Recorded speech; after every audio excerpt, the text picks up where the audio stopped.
Hola de nuevo, en esta tercera parte de farmacología del sistema nervioso periférico vamos a tratar del tema de los parasimpaticolíticos, que en realidad del punto de vista práctico y a efectos corrientes de la clínica se conocen con el nombre de anticolinérgicos. Si bien veremos que los anticolinérgicos del punto de vista teórico pues podrían incluir también los bloqueantes gangliónicos y de la unión neuromuscular.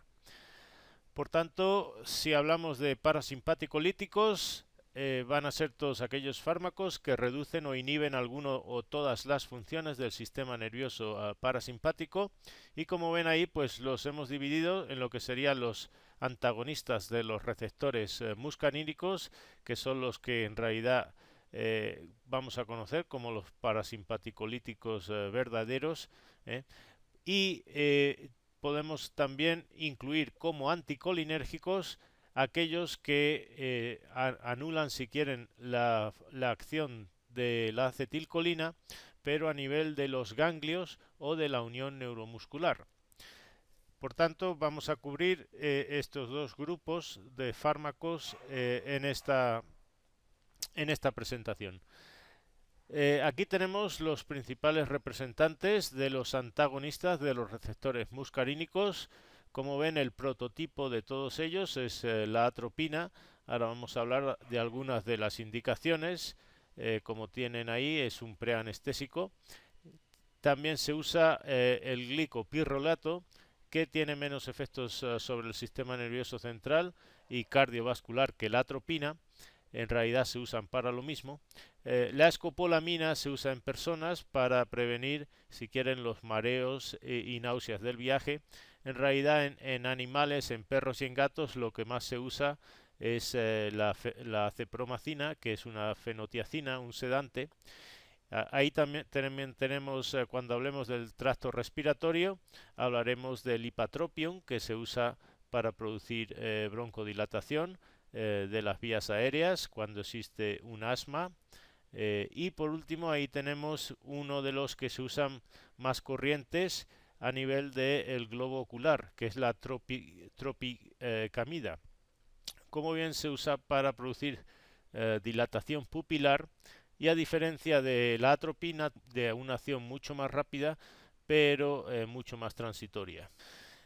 Independientemente del efecto que queramos producir con el antagonista muscarínico, pues si los administramos por vía parenteral, pues obviamente van a bloquear todos esos receptores en todos los órganos donde hay receptores muscarínicos, y eso pues puede dar lugar a que esté contraindicado su uso en algunos casos, como veremos a continuación.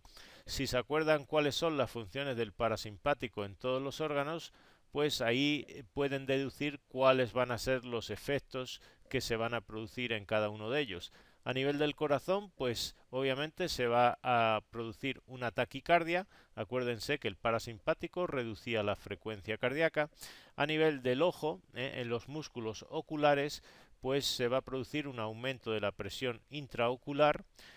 Obviamente eso va a hacer que estén contraindicados cuando exista un glaucoma, y se produce lo que se denomina como ciclopegia, es decir, que el cristalino pues no puede acomodar bien la visión, sobre todo a corto plazo, y por tanto pues el individuo pues no, por ejemplo, pues no va a poder manejar un carro, y eso pues es importante, sobre todo cuando usamos fármacos, como veremos, como la atropina, que tienen un efecto bastante prolongado.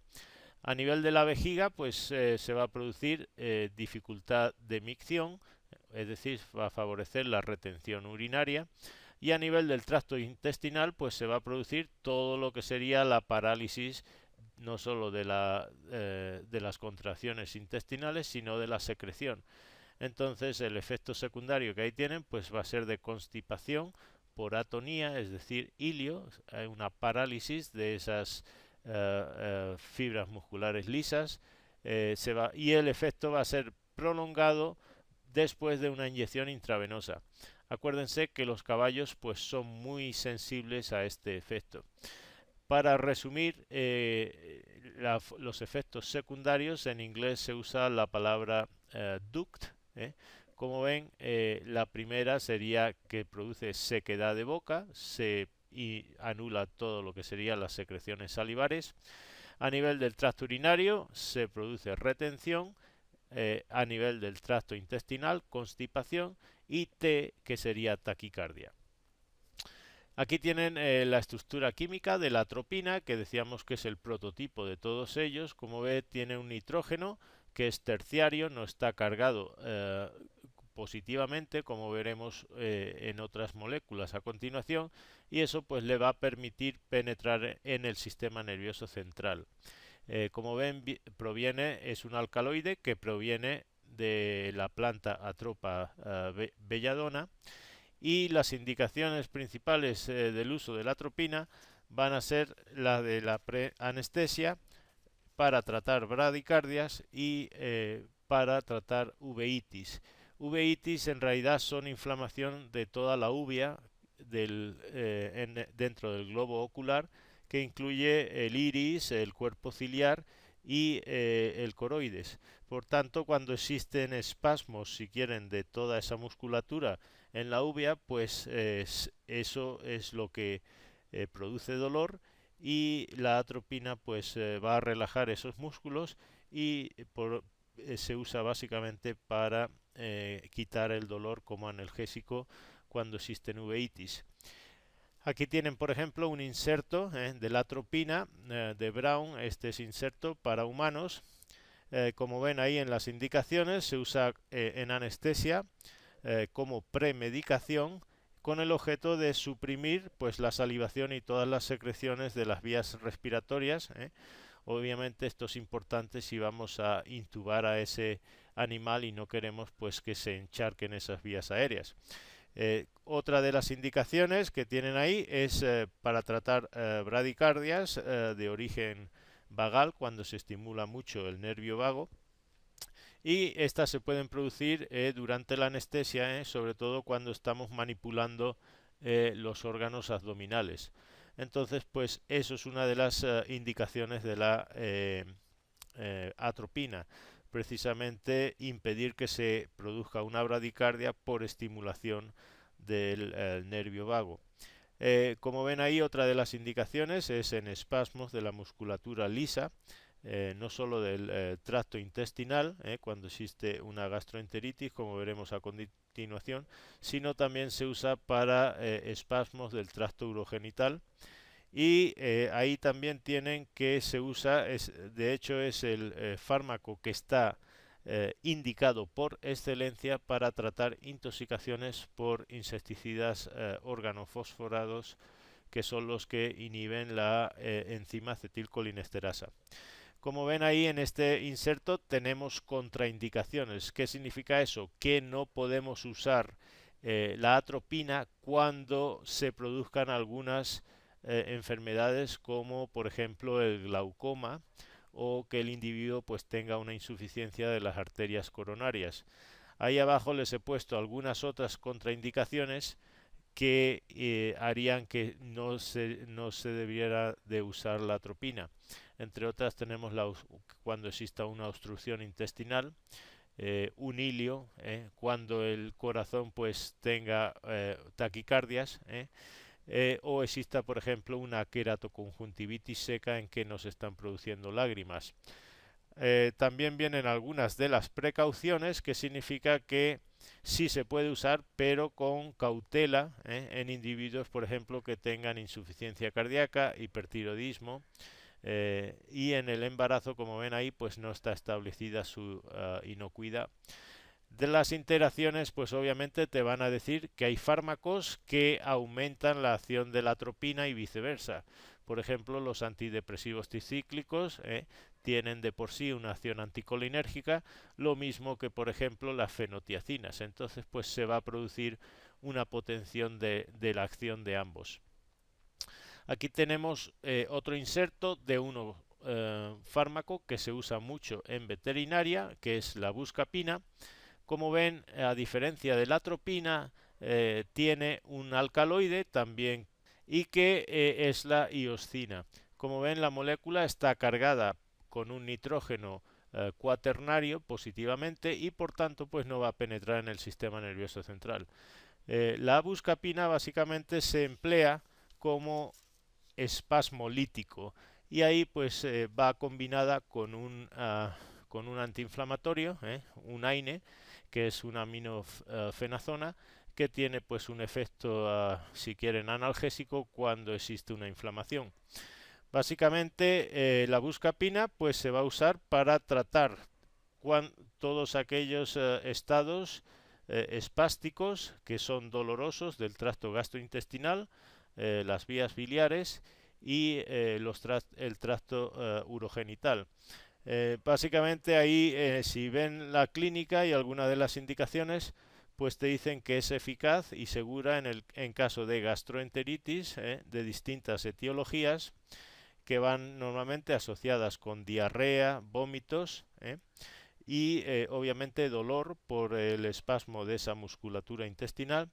Y normalmente acuérdense que la etiología pues no la van a tratar de por sí. Entonces habría que combinarlo con una terapia que sea específica.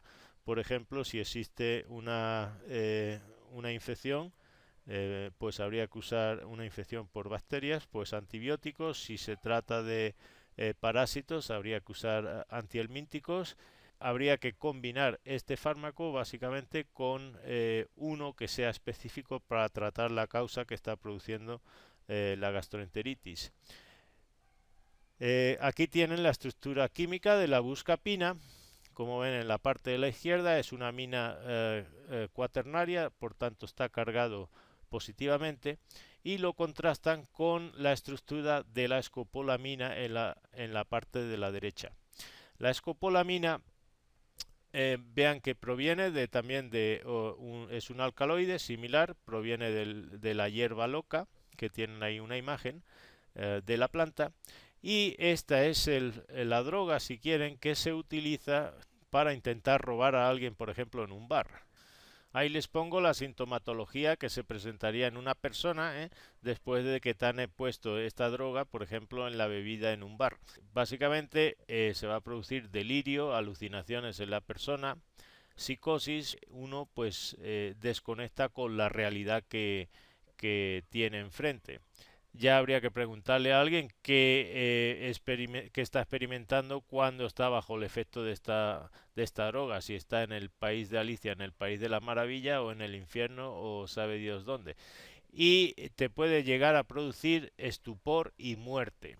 Esto va a sobrevivir básicamente por las taquiarritmias, te va a aumentar mucho la frecuencia cardíaca y por otra parte se va a producir una hipertermia que puede llegar hasta 42 grados centígrados y que eso de por sí pues puede matar a la persona. La hipertermia pues se va a producir entre otras cosas por la excitación, la taquiarritmia y porque el individuo es incapaz de disipar si quieren el calor. Acuérdense que los antimuscarínicos suprimen la acción de la acetilcolina también a nivel de las glándulas sudoríparas. Entonces, pues el individuo va a ser incapaz de perder calor a través del sudor. Y como ven ahí, también produce amnesia, que es la incapacidad de recordar qué es lo que te pasó cuando estuviste bajo el efecto de la escopolamina. Como ven, si te llevasen al hospital, lo que van a hacer es administrarte una fisostigmina. La fisostigmina, acuérdense que lo vimos en el vídeo anterior, era un carbamato y básicamente producía inhibición de la acetilcolinesterasa, con lo que aumentan el nivel de acetilcolina y desplaza a la escopolamina. Por tanto, pues es la forma de revertir el efecto de los antimuscarínicos. Aquí tienen una figura que resume básicamente los principales bloqueantes muscarínicos y abajo tenemos los bloqueantes de los ganglios. Arriba, como ven, tenemos la atropina. En oftalmología se usa para producir midriasis y cicoplegia. Se usa también para tratar trastornos espásticos del tracto gastrointestinal y del tracto urinario inferior. Hemos dicho que es el fármaco de elección para tratar intoxicaciones por organofosforados o carbamatos. Se va a utilizar, se puede usar también para suprimir las secreciones respiratorias, como preanestésico antes de la cirugía. Como ven, la escopolamina en realidad a dosis terapéuticas lo que se usa es para prevenir el mareo del viaje en personas. Si bien en perros hemos dicho que los que más se utilizan son la cepromacina, que es una fenotiacina. Y cuando hablemos del tracto respiratorio, pues hablaremos del ipatropium, que se usa por vía inhalada para tratar problemas de asma. De los bloqueantes gangliónicos hemos dicho que no tienen aplicaciones en terapéuticas, pero sí conviene por lo menos saber cuáles existen. Ahí tenemos el prototipo quizás de todos ellos, que es la nicotina, y conviene pues sobre todo para casos de intoxicaciones saber qué es lo que hace. Como ven, primero va a estimular, y después va a bloquear o deprimir todos esos receptores del sistema nervioso central y periférico. Si tuviéramos un perro intoxicado, por ejemplo, porque se ha comido un paquete de cigarrillos, pues primero vamos a notar que tiene una sobreestimulación del parasimpático con náuseas, vómitos, salivación profusa, sudoración.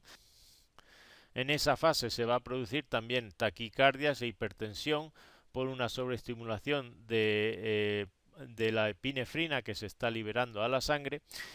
Se pueden producir convulsiones por estimulación de esos receptores nicotínicos a nivel del sistema nervioso central, y normalmente eso va seguido en pocos minutos de parálisis respiratoria, que es lo que normalmente acaba matando al animal. Y como la nicotina en general se elimina muy rápidamente, si el animal no se muere de la parálisis respiratoria, prácticamente a la media hora o a la hora de mostrar esos síntomas, se recupera completamente como si no hubiese ocurrido nada. A continuación vamos a hablar de los bloqueantes neuromusculares, no de los ganglios.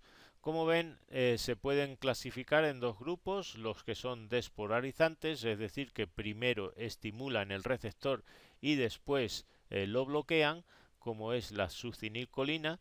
Básicamente va a producir una primera fase muy rápida de fasciculaciones o contracciones musculares transitorias, y a continuación pues sigue bloqueando ese receptor que ya no se está estimulando, y por tanto pues produce una parálisis flácida de todos los músculos. Los bloqueantes despolarizantes básicamente desde que se unen al principio bloquean ese receptor e impide que se estimule. Ahí tenemos dos, que son el curare y el rocuronio. El curare en realidad no se usa terapéuticamente. Ahora vamos a ver cuáles son las aplicaciones que tiene. Como ven, es una amina cuaternaria, una molécula grande, no se absorbe, no penetra a través de la barrera hematoencefálica, por tanto no va a producir sintomatología del sistema nervioso central, y se elimina rápidamente por orina de forma intacta. Por tanto, el volumen de distribución básicamente va a ser muy bajo, se va a quedar todo en sangre. Como ven, va a afectar a todos los sitios donde haya musculatura esquelética, y básicamente pues al unirse a la unión neuromuscular, pues aunque llegue acetilcolina, pues no va a estimular ese músculo, que va a estar completamente flácido. El rocuronio se emplea por vía intravenosa, básicamente en oftalmología, porque facilita que el globo ocular se quede en posición central y no se menee. Obviamente, si queremos hacer cirugía del ojo, pues es indispensable mantener el ojo completamente quieto. Aquí tienen la molécula estructural del curare. Como ven, es muy grande, tiene dos nitrógenos cuaternarios cargados positivamente. Eso impide que entre en el cerebro, y como ven pues lo utilizan los indios del Amazonas, que lo extraen de una planta que es el Conodendrum tumentosum, y básicamente lo usan en las flechas para cazar animales de los árboles.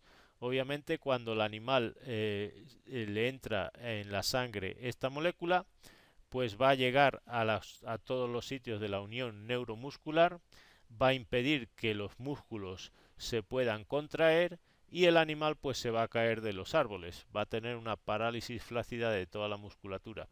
Y como se pueden imaginar, pues la muerte va a ser por parálisis de los músculos intercostales, que acuérdense que es musculatura de tipo esquelética, igual que la que tenemos, por ejemplo, en los brazos o en las piernas. Por tanto, el animal, como hemos dicho, que no entra en el sistema nervioso central, pues va a estar consciente y básicamente se va a dar cuenta que se está muriendo por una asfixia. Se pueden ustedes preguntar por qué, si es una molécula tan tóxica, pues los indios se van a comer ese animal y no se van a intoxicar. Pues la respuesta estaría en que al ser una molécula tan grande y cargada positivamente, acuérdense que eso impide que atraviese bien las membranas.